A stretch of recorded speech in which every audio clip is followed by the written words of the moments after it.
Cat had just been for a very long walk and was feeling very hungry. Unfortunately, there were no shops around where he could buy some food. Glancing around the magnificent sweep of the landscape, he did see a large exhibition building with lots of people going in. And where there are lots of people, there is food, as every cat knows. Henry's cat went in and soon found a snack bar, and after a pickled onion milkshake and a marzipan sandwich, felt much better. So he thought he would walk around the exhibition. It was all about computers and robots. Now even the cleverest cats don't know much about robots and computers, as they are not tasty, smelly, chasey, or warm. So there's not much point in knowing about them. Henry's cat looked around to see what was going on. There were computers that could walk, talk, I am a computer. draw, tell the time, act as traffic wardens, and even cook. There was even a lecturer who said that one day computers might replace humans. This seemed like a good idea. Henry's cat knew of several humans who needed replacing, like Farmer Giles and Constable Bulldog, for example. Oh, they'll never replace cats, though, because cats don't do anything useful. And that's a great talent to have in the world today, thought Henry's cat. It then occurred to him that a computer might be a very useful thing to have around the house, particularly for going out in rainy weather to buy cat food, or for bringing him breakfast in bed, or doing the housework. The more he thought about it, the more uses he could imagine. Oh, I wonder how much they cost, thought Henry's cat. Well, the obvious way to find out was to ask a computer, as they seemed to know everything. And there was one just near him answering questions. One man asked, excuse me, how heavy is the world? The computer did a lot of calculations and said, precisely, very heavy, 260 decimal points. A little girl asked what dinosaurs ate for breakfast. But before the computer could answer, her mother took her away, telling her not to speak to strange computers. Henry's cat saw his opportunity and said, Oh, excuse me, sir or madam, how much does a computer cost? The computer was silent for a moment, and Henry's cat was just about to ask the question again when the computer said, You don't have to repeat the question. I am not stupid, you know. How much have you got? Well, Henry's cat didn't have much money, but he did have some spare tins of cat food and old clothes left by his grandfather. He offered these as a deposit. The computer blinked and said rather haughtily, I'm afraid that's not enough by a long way, but I do have a small computer friend here who isn't busy for the moment. You can borrow him for 1 week till you have changed your cat food and old clothes for money. Ow, thank you, said Henry's cat, and he took the computer's hand. It seemed a very friendly computer. It buzzed and clicked merrily as Henry's cat led it away. It stopped at the curb and looked both ways before leading Henry's cat across the road. It could remember every car number it saw and could even tell the time backwards, which was extremely useful. Henry's cat was very impressed. He hoped he could raise enough money to buy the nice computer. But how to raise the money? That was the problem. When Henry's cat got home, he thought very hard about it and decided to ask his friends for advice. So he immediately invited them all round to tea. When his friends arrived, he said, Oh, you know, for a long time, I have been considering getting a computer for my business purposes and etc.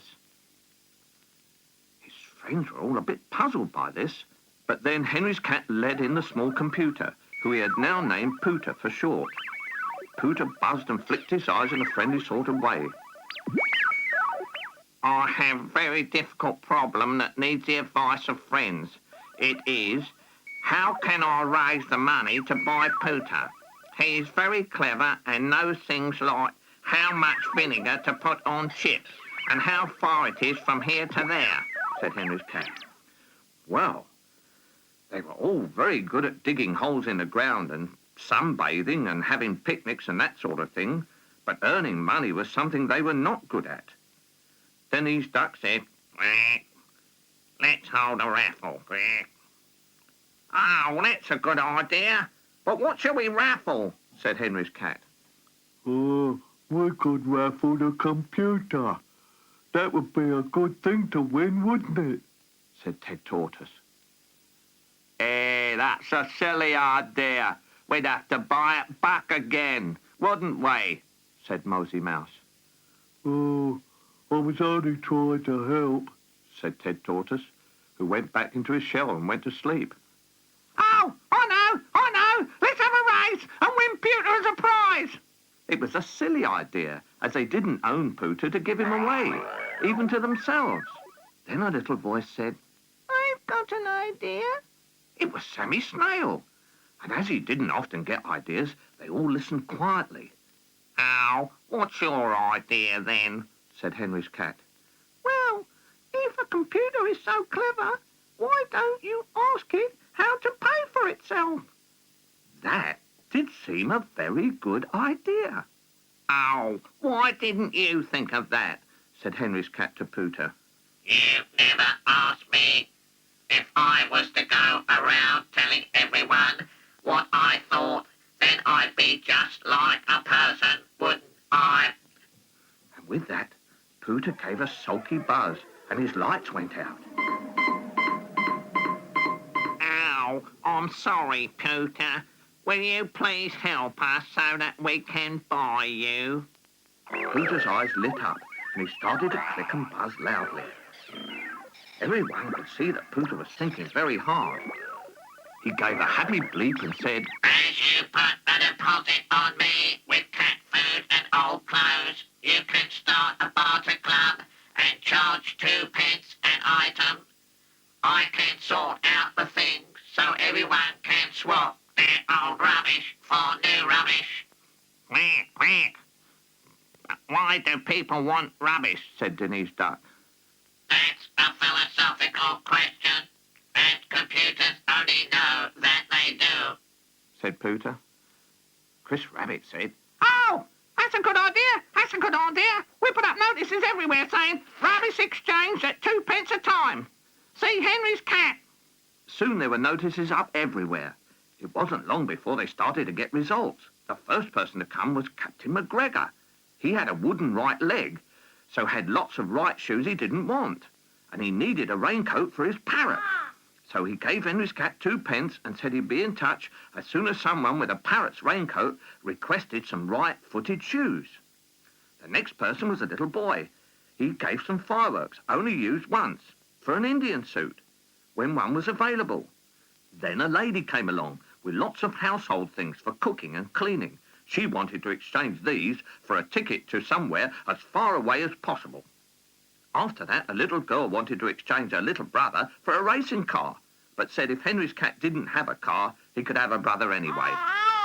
Henry's cat was very pleased with the way things were going, and he patted Pooter on the head and tickled his switch. By the end of the day, Henry's cat had made over £6, but had a room full of rubbish.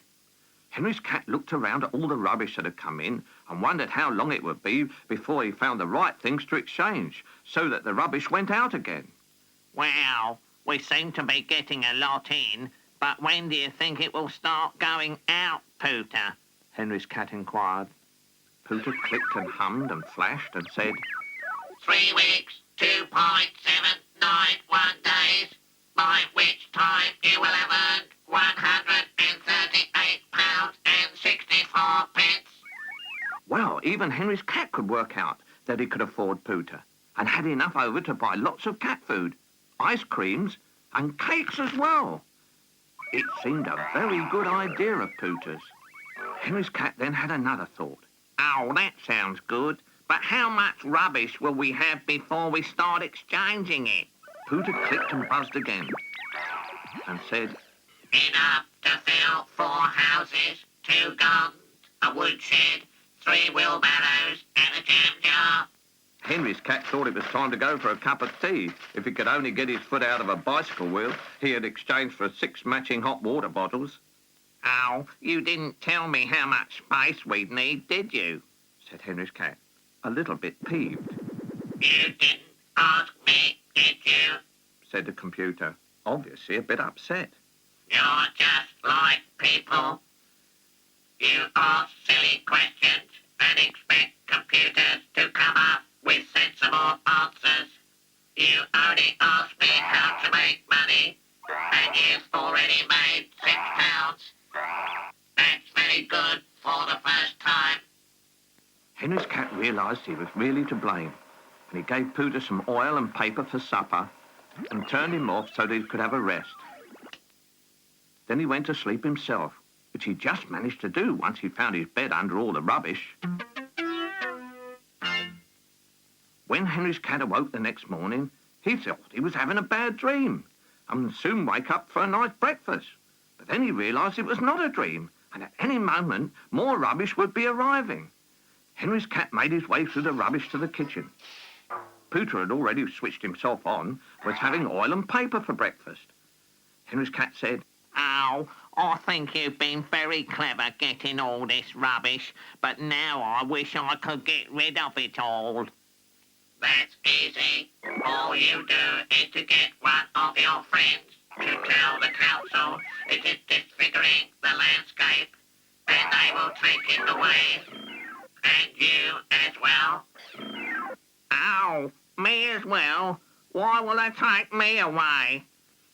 For causing a disfigurement to the landscape. said Pooter. Oh, but that's not very nice for me, is it? And he imagined himself being taken away. Well, you only asked me how to get rid of the rubbish. You're not very easy to please, are you?